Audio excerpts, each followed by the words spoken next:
Hello and welcome in our German conversation series.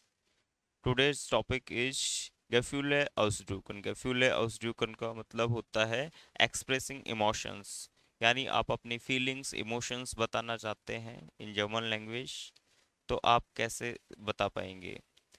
जब भी हम फीलिंग और इमोशंस बताने की कोशिश करते हैं इन जर्मन लैंग्वेज तो हमें एडजेक्टिव्स की नीड होती है।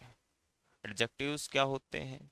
एडजेक्टिव्स वो वर्ड होते हैं या कह सकते हो एडजेक्टिव्स डिस्क्राइबिंग वर्ड होते हैं जो नाउन की क्वालिटी को डिस्क्राइब करते हैं। नाउन दैट मीन्स सब्जेक्ट या ऑब्जेक्ट, या तो सब्जेक्ट होगा या ऑब्जेक्ट होगा।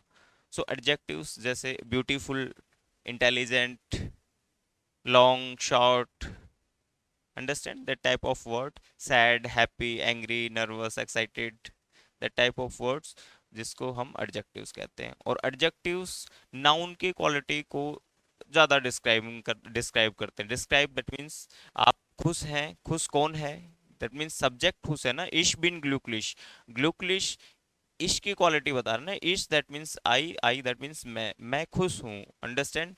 मेरी क्वालिटी कौन बता रहा है, मेरी क्वालिटी कौन बता रहा है, मेरी क्वालिटी बता रहा है ग्लूकलिश, that means, so it's understand. So आपके पास जितने ज़्यादा एडजेक्टिव होंगे आप उतने ही अच्छे से कोई भी सिचुएशन को एक्सप्लेन कर पाएंगे। एडजेक्टिव्स मोर इम्पोर्टेंट, बहुत ज़्यादा इंपॉर्टेंट हैं इन जर्मन लैंग्वेज और बाकी लैंग्वेजेस में भी। इश बिन ग्लूकलिश that means I am happy. इश बिन ट्राउरिश, ट्राउरिश that means sad, I am sad. इश बिन wütend, wütend that means angry, wütend that means angry. Ich bin nervös. Nervös, that means nervous. I am nervous. Ich bin aufgeregt. Aufgeregt, that means excited. Ich bin überrascht. Überrascht, that means surprised.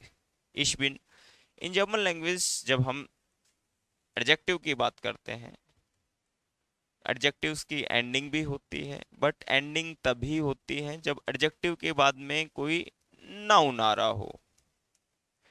जब adjective के बाद में कोई noun आता है तो adjective की ending भी आती है, बट एडजेक्टिव के बाद में अगर कोई नाउन नहीं आ रहा तो एडजेक्टिव की एंडिंग भी नहीं आती।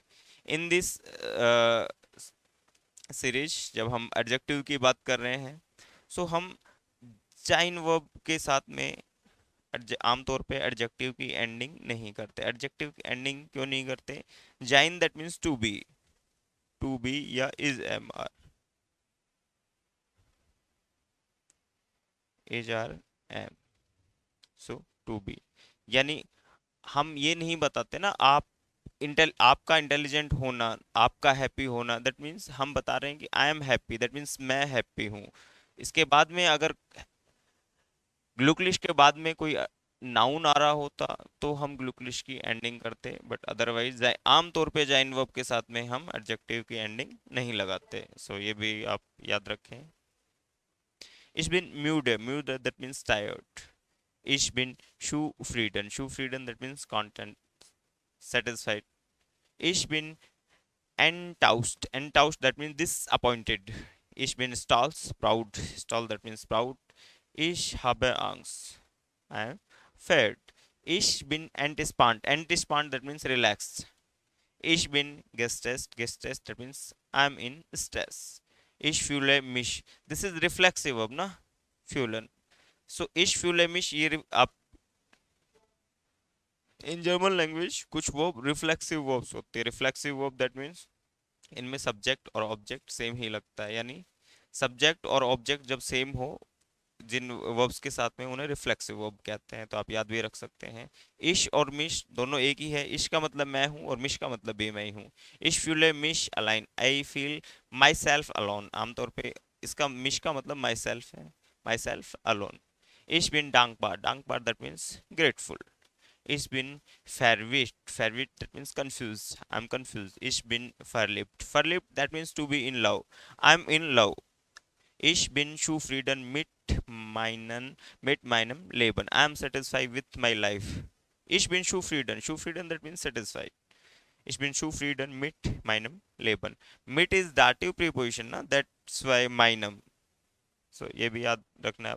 Ich bin voller Hoffnung. Hoffnung that means hope. I'm full of hope. Ich fühle mich frei. Again देखो मिश आ रहा है, I feel myself free. I feel free. You can say ich fühle mich sicher. I feel safe. I feel myself safe. Ich bin begeistert. Begeistert means thrilled. Ich bin ruhig. I am claim peace. Calm peace. You can say.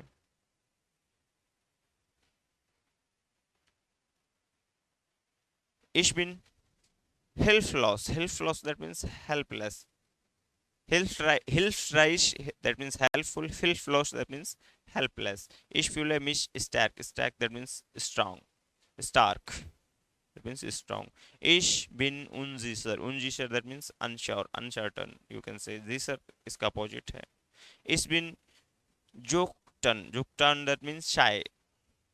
Ich fühle mich unter Schutz. Supported. I feel myself supported. Ich habe gute Laune. Gute Laune that means good mood. I am in good mood. Ich habe schlechte Laune. I am in bad mood.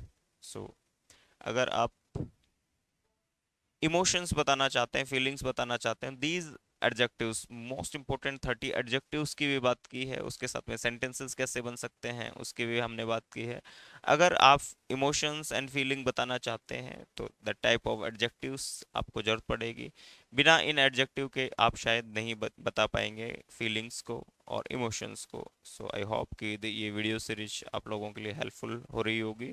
और अगर आप जो भी level है, चाहे आपने A1 किया हो, A2 किया हो, B1 किया हो, अगर ये सेंटेंसेस और ये एडजेक्टिव्स आपको याद हो जाते हैं तो आप इजीली आराम से बता सकते हैं कि आप क्या सोच रहे हैं, आपकी फीलिंग दैट टाइम क्या है, अभी क्या है, आप परेशान हैं, आप कन्विंस्ड हैं, आप एंग्री हैं, आप हैप्पी हैं। सो आप आसानी से बता पाएं, इसके लिए आपको ये इंपॉर्टेंट 30 एडजेक्टिव्स आने चाहिए। सो आई होप कि आप अच्छे से जर्मन लैंग्वेज सीख रहे होंगे जहाँ से भी आप जर्मन लैंग्वेज सीख रहे हैं। लेकिन जब आप सिस्टेमेटिक लैंग्वेज सीखते हैं, सिस्टेमेटिक दैट मीन्स आपके पास प्रॉपर एक टॉपिक हो, उससे रिलेटेड एडजेक्टिव्स हो, उससे रिलेटेड वर्ब्स हो, उससे related vocabularies that means noun हो, तो आप इजीली उस टॉपिक को इजीली एक्सप्लेन कर सकते हैं। हाँ, बट शर्त ये होनी चाहिए कि आपके पास आपको सिस्टेमेटिक ग्रामर आनी चाहिए, तो बहुत आसानी से आप कोई भी लैंग्वेज प्रेजेंट कर सकते हैं। लैंग्वेज का मतलब ऐसे नहीं है कि बहुत मॉडर्न तरीके से लैंग्वेज सीखी जा सकती है। लैंग्वेज सीखने के अपने एक पैरामीटर हैं, अपने एक तरीके हैं, और उस तरीके से ही आप लैंग्वेज सीख सकते हैं। ऐसे नहीं है कि आप फ्लुएंटली, आप बच्चे कोशिश करते हैं सर हम बोल नहीं पा रहे, आप तभी बोल पाएंगे जब आप उस प्रोसेस से गुजरेंगे। जब तक आप पूरे प्रोसेस से नहीं गुजरेंगे शायद आप उतनी करेक्ट नहीं बोल पाएंगे। तो आई होप कि ये वीडियो सीरीज आपके लिए हेल्पफुल होगी और आप अच्छे से जर्मन सीख रहे होंगे। Auf Wiedersehen।